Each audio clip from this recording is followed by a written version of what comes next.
know what's going on down in Alabama, but somebody needs to step in and do something. They keep finding these men.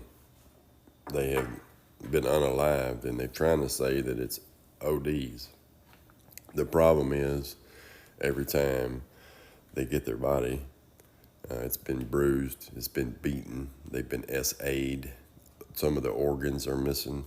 This is really going on in Alabama, y'all. Look it up. I did a podcast about this one story I've been talking about just a few months ago by myself. It was a young man. He had like a 2 or 3 year sentence. Was almost getting ready to come home.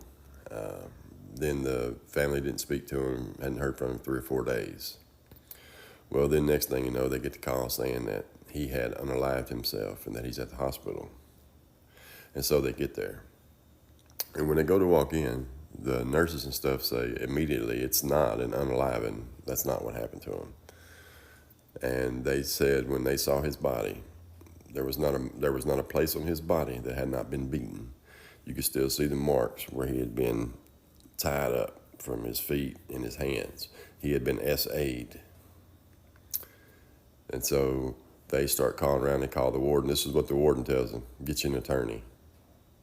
That's what's going on in Alabama. That's what's going on with your loved ones, going on these little 2 or 3 year sentences. Dude had something like a violation for a drug test, and they put him in there with these people. Now, here's the thing about these people for all you women down there in Alabama, all your men in there apparently on the down low down in there. Yeah, and then they're going to bring you something, going to make your blood test high.